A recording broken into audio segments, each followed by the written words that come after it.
notice down here, I got 2 there, 3 there, 1 there, just as fast as I could get minerals pumping out. I've got the mules coming.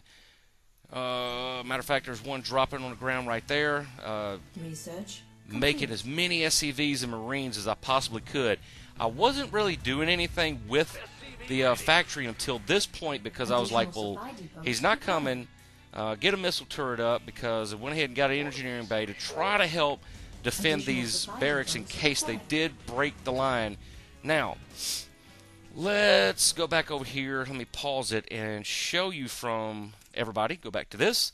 Okay, now, let me back it up a little bit. Just a little bit. Bear with me here. I want y'all to see this right here. Here he is in his base. Okay?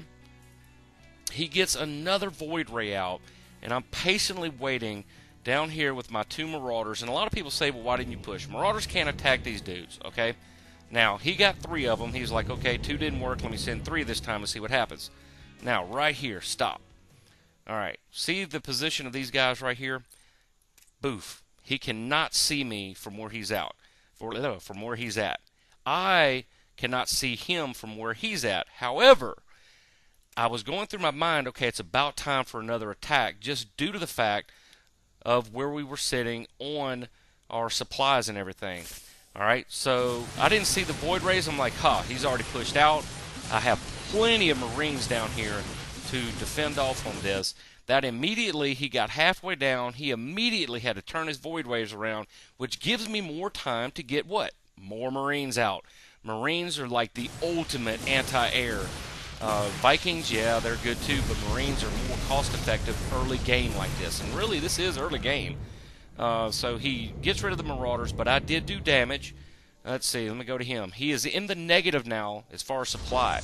That's the main thing that I go for whenever I'm trying to get into somebody's base, especially playing Protoss, because of the chrono boost, being able to just push out units faster and faster, is to take out the supplies, because without that supply, he can't do shiznit with these 2 Stargates over here. And I was trying to get this one, or this one and that one there to shut the production of his void rays down. Now at this point, my stem is ready.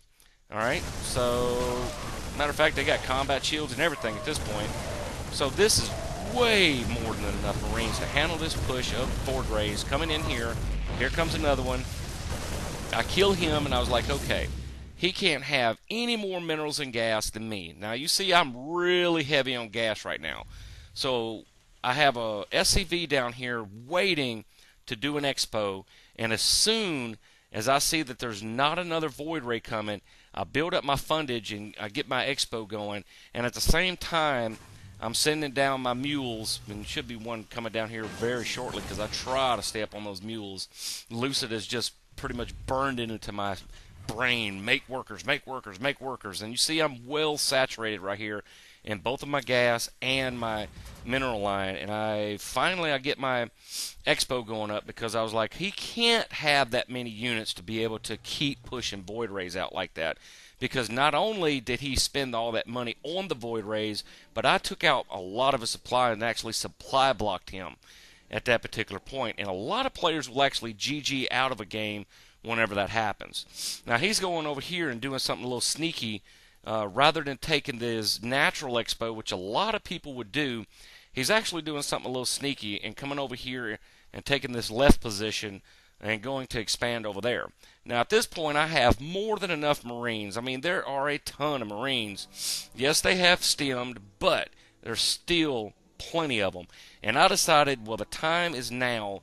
I need to make a push, because if he's committing to void rays, he can't transition into anything fast enough, especially since he didn't put any more gates than this.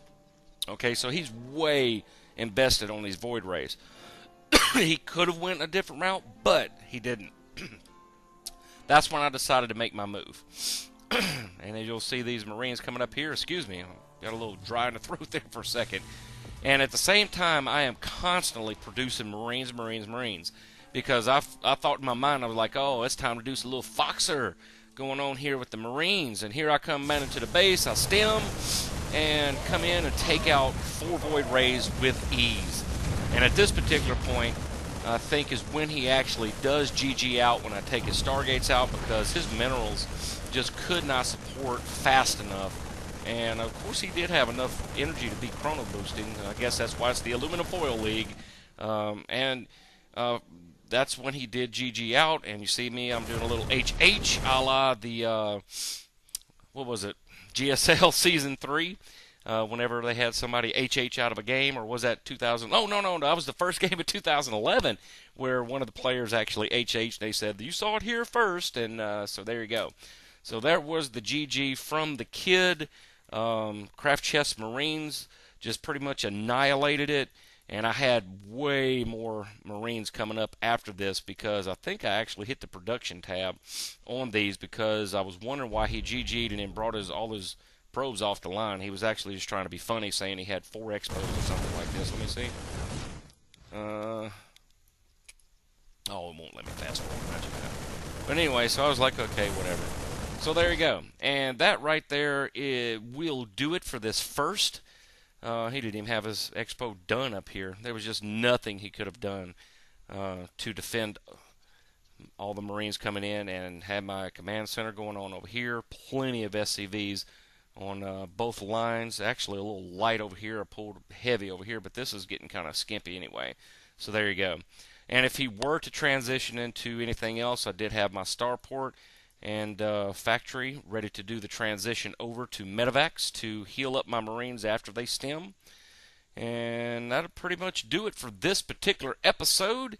The first StarCraft II review by yours truly, CraftChest, and hopefully we'll see you on BattleNet sometime. Remember, the account name is CraftChest if you would like to add me. And let's go back here, and I'll give you the actual gamer tag, which is 245 now. It used to be 186, now it's 245.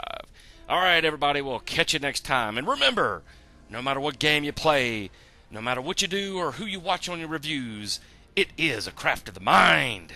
Go out there and have some fun. And just because it's 2011, we can't forget this dude. Boom.